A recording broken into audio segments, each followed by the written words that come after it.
Good day, Halogens. I'm Shivani Villaflores, and I'm with Ariel Mitagade. Rain Moralio. and Charles Austria. So we are going to talk about and give feedbacks about 5 students who answered their survey. and the 5 students are Kadiha Wahid from 11 ABM, which is AM shift. Arabella Monroyo from 12 ABM, PM shift. Margaret Broqueza from 12 UMS, also from PM shift.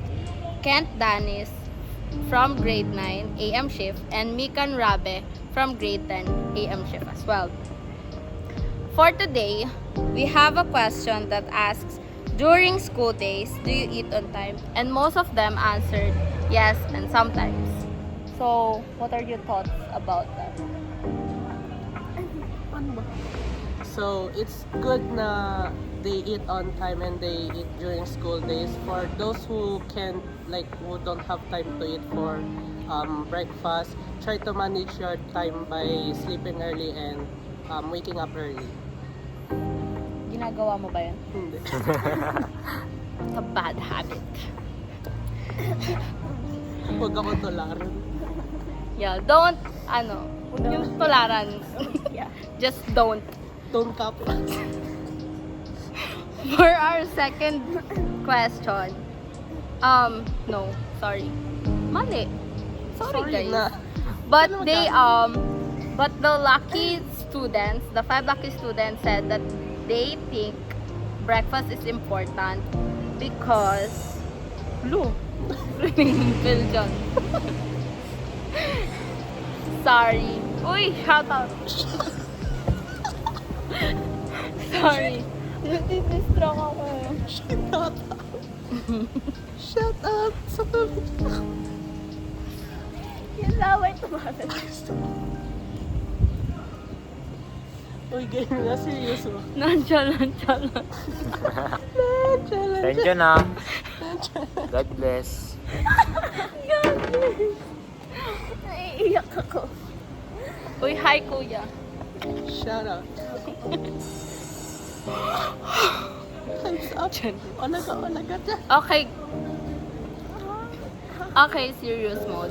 So based on our respondents or the 5 chosen students, they said that eating breakfast is important because from Miss Wahid, she said that it is important because it keeps you energized throughout the day.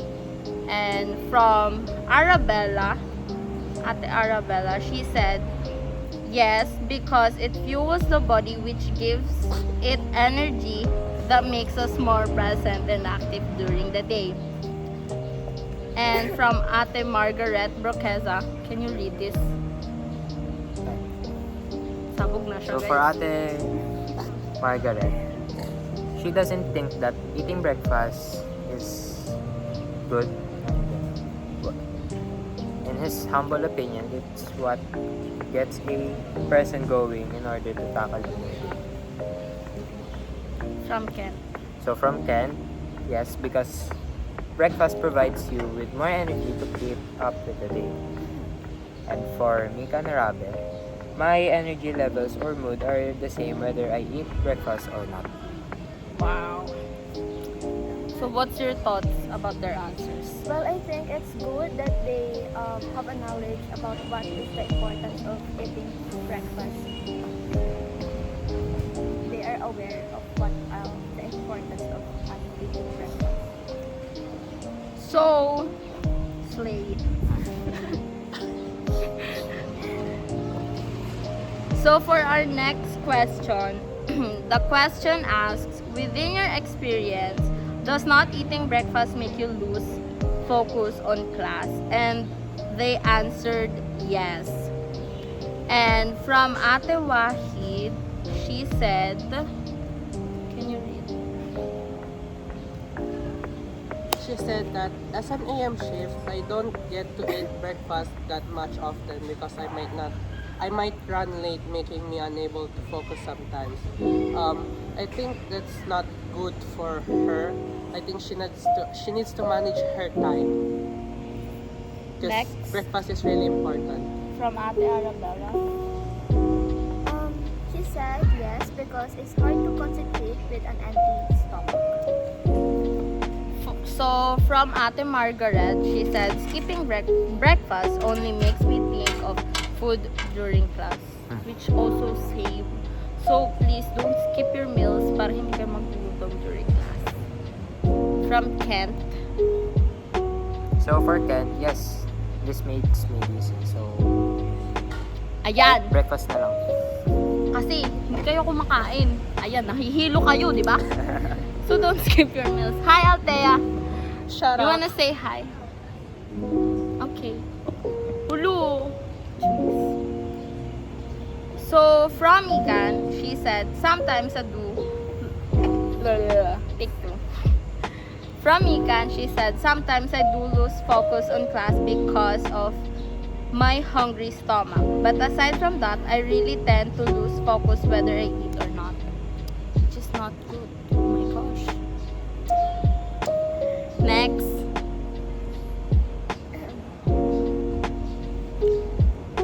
Oh my gosh.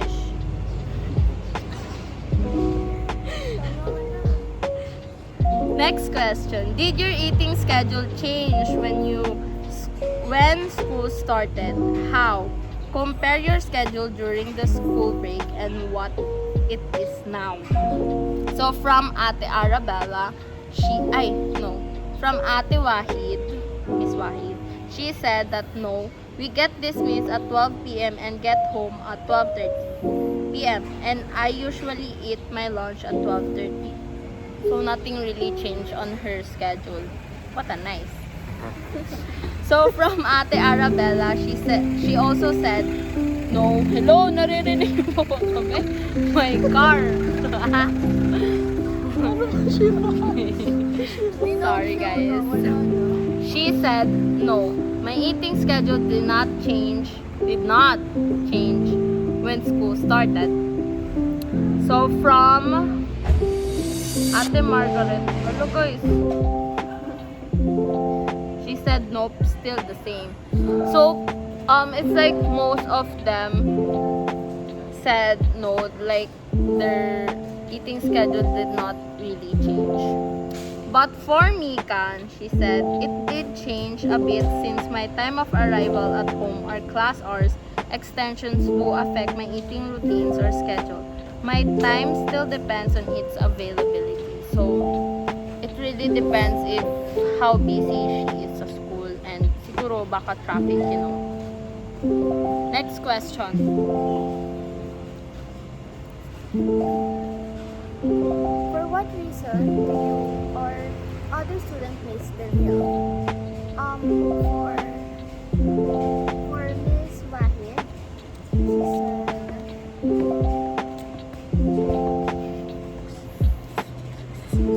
Go guys! You can do this! nawawala. Uy, commercial, salamin. Ay, Salamin. nawawala. Here. Whenever I see. Whenever I miss my meals, it's mostly because I don't have an appetite or too busy with school's work or chores. For Arabella, Ate Arabel. not enough time to eat because of having prepared for school.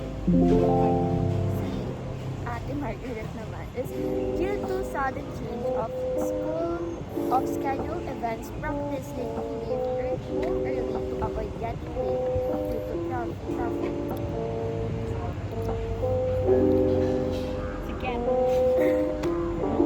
While Ken said waking up late. While Mikan said some students miss their meals because of pending tasks or chores works, availability, and procrastination. And here. The next question is, what strategies do you think you can do to improve your other students' dietary patterns? For Ate Wahid, she said, Making a schedule of when and what time you should eat and plan what food can help improve your body. For Ate Arabella. For Ate Arabella, manage time properly and aware of nutrients each food contains. And for Ate Margaret. From Ate Margaret, she said that schedule my meals. Ken. From Kuya Ken, he said that. Kuya. From Mr. King, he said that provide more healthy foods at the canteens menu. And Mika. And from Miss Mikan, in order to improve students' dietary patterns, I suggest to prepare a schedule of what needs to be done and a lot of time for eating. I also do suggest to be disciplined and follow the said schedule. So yeah, that's all for the answer of the 5 students. Yes, Slay. And after reading their answers, what are your thoughts? Yes. So my thoughts for them is that keep up the when you eat and be consistent when eating, because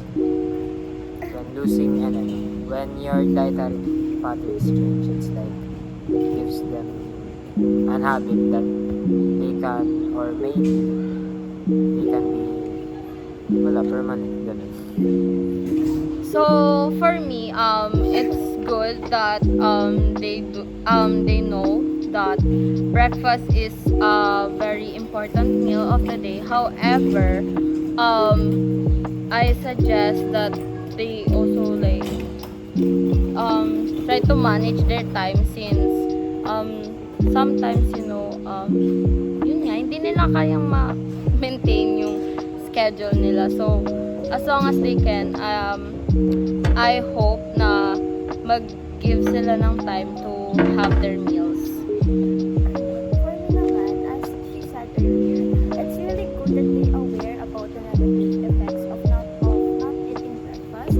But at the same time, I really recommend to manage their time so they can eat properly. They don't skip their meals because they already know the effects of negative effects of skipping meals naman. So I think it's good for them. So for me naman, since nasabi naman na nila lahat, no, naisip kong sagot, I suggest lang na they make time, alisin yung less time for using phone, less time for some other things, and then make time for meals, since it's really important for us to focus and be productive. So yeah, that's all Halogen. So I hope you like our content. So please like, Subscribe.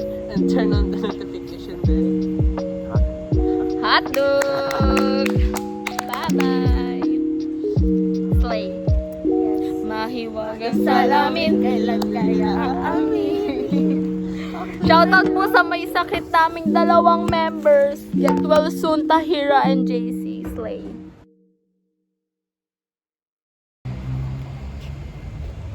Good day, Halogens. I'm Shivani. And today, we will start our second stream. I-post mo yung video. And for today's content, we will talk about the answer of the 5... Lucky winner. Ulit nga, last na. And for today's content, we will give our feedbacks. Nakalimutan ko yung sasabihin ko. We will give our feedback. Basta guys, yung 5 lucky. Prenas na nga, 5 lucky choice. Pamataro ay sumasaya. Pag wala nakita ka, nawawala ng pangangamba. Pag ika'y kapiling na. Hi guys, we're late. Hi Halogens.